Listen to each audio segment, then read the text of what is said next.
Drake just bought a house. The number he checked before signing was the monthly mortgage payment. It was not the only number that mattered.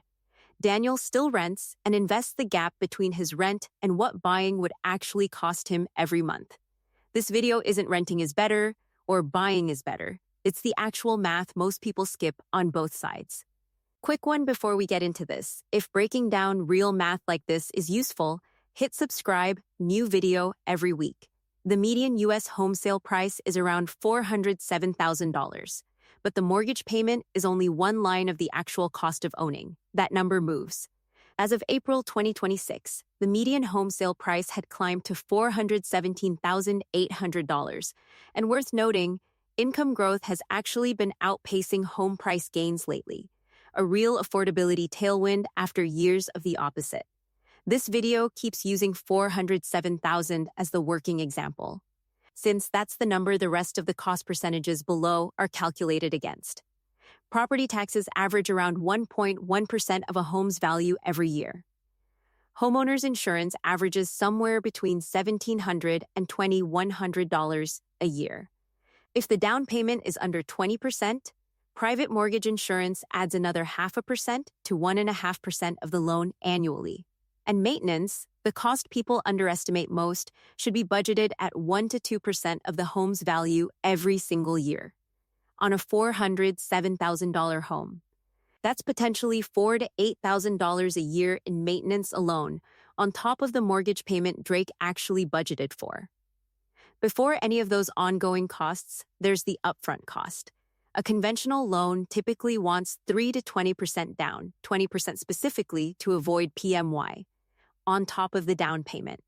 Closing costs typically run 2 to 5% of the loan amount. On that same $407,000 home, a 20% down payment is roughly $81,000 before adding another 2 to 5% in closing costs on top. That down payment money has to come from somewhere, and while it's sitting there, it isn't invested anywhere else.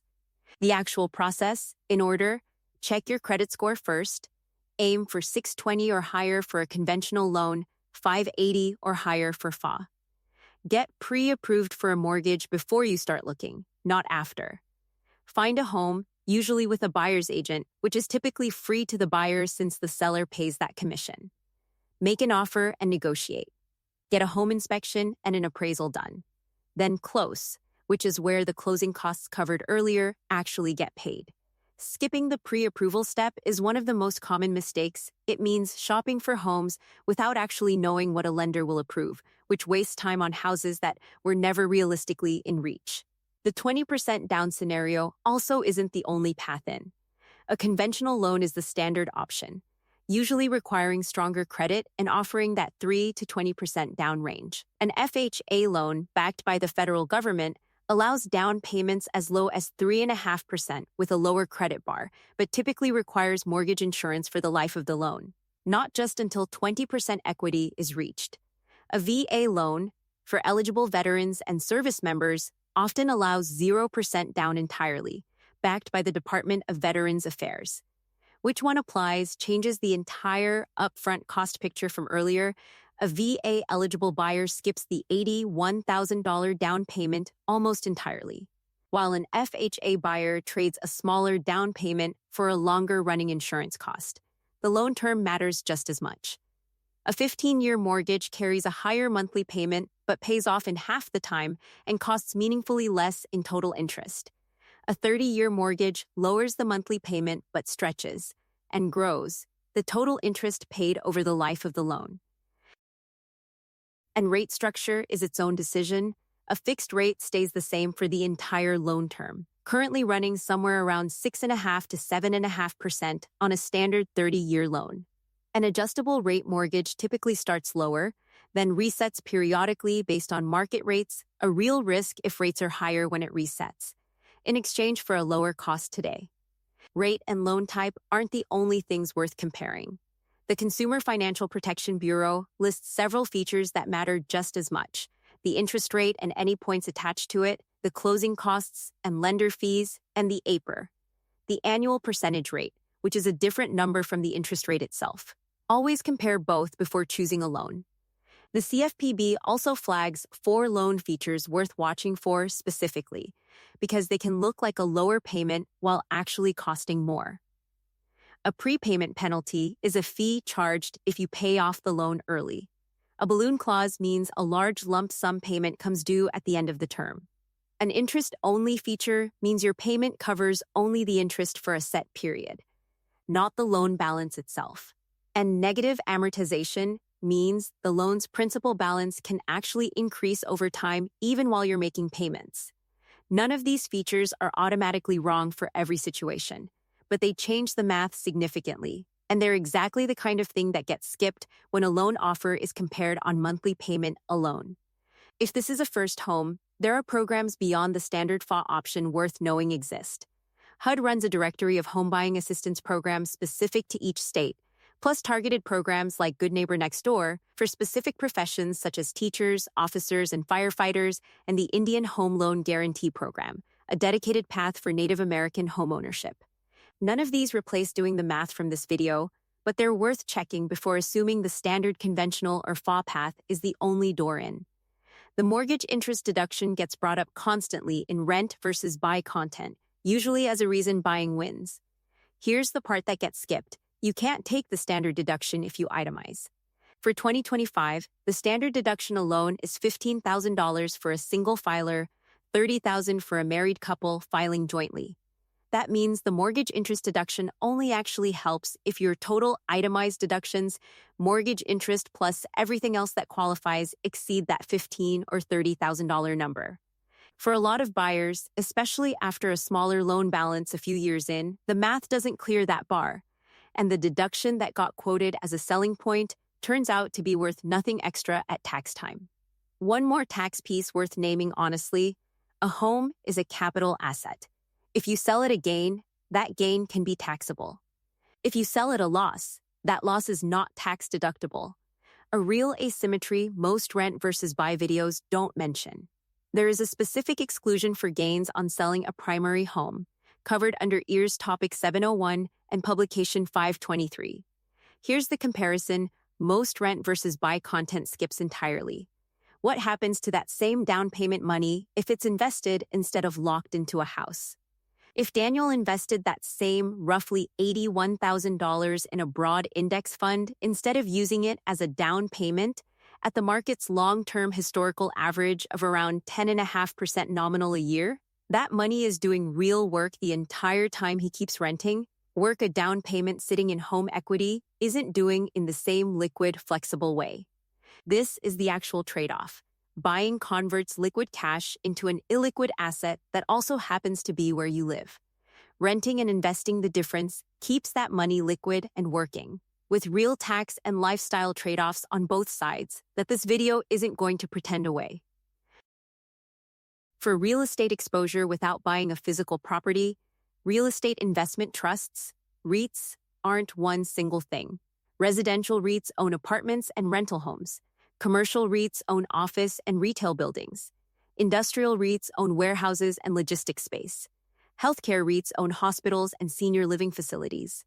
And mortgage REITs work differently from the other four. Instead of owning property, they invest in mortgages and mortgage-backed securities, which makes them more sensitive to interest rate changes than to the real estate market itself. All REITs, by law, are required to distribute at least 90% of their taxable income to shareholders, which is part of why they tend to pay out meaningfully more income than a typical stock. REIT dividends are taxed as ordinary income, not at the lower qualified dividend or capital gains rate a lot of stock dividends get, a real tax cost worth knowing before you pick REITs as the alternative to dealing with a house directly. The distinction that actually matters most, though, is publicly traded versus non-traded. Publicly traded REITs sell on a stock exchange just like any other stock, priced continuously, sellable any trading day. Non-traded REITs don't trade on an exchange at all, which introduces 3 real risks. Illiquidity, since money can be locked up for years with limited redemption windows. Harder to verify share pricing, since there's no continuous market price the way there is for a publicly traded fund, and potential conflicts of interest, since the same sponsor that manages the properties often also sets the terms investors are offered.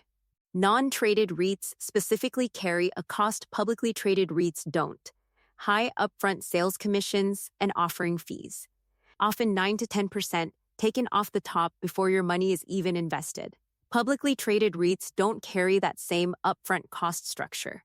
For most people specifically choosing rent and invest because it keeps money liquid, a publicly traded REIT index fund keeps that same advantage. A non-traded REIT gives some of it back. Let's put actual dollars next to each other, using nothing but the numbers already on the table. On the 407 home, property tax plus insurance plus maintenance alone can run $12,000 to $20,000 a year before the mortgage payment even enters the picture.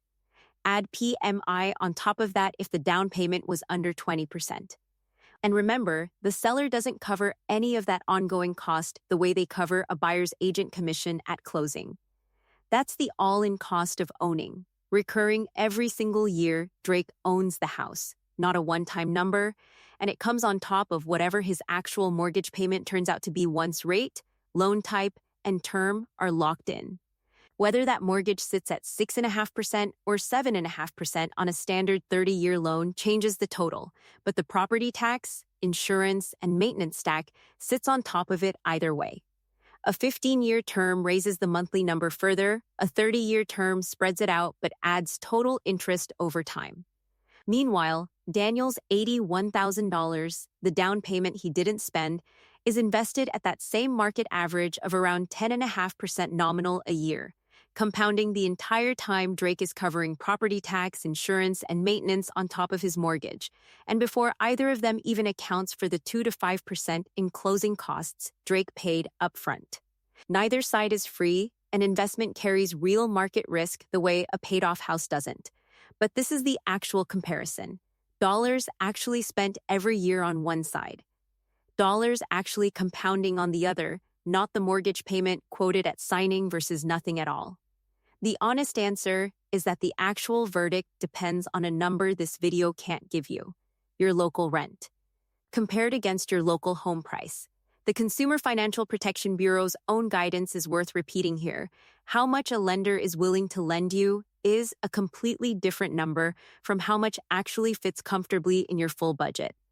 Qualifying and affording are not the same question.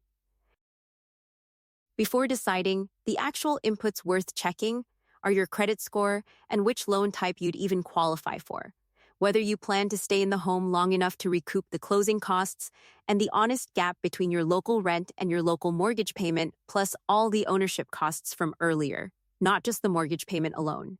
Here's how to actually run this for your own numbers: add up property tax, insurance, PMI if it applies, and maintenance from earlier. Divide by 12 for a monthly cost, and add that on top of your actual mortgage payment, not just the number a lender quotes you.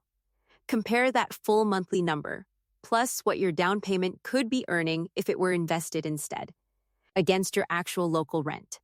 That full comparison, not the mortgage payment by itself, is the real one. Buying costs more than the mortgage payment, property taxes, insurance, PMI, and maintenance can easily add thousands a year, and the loan type you use changes the entire upfront picture.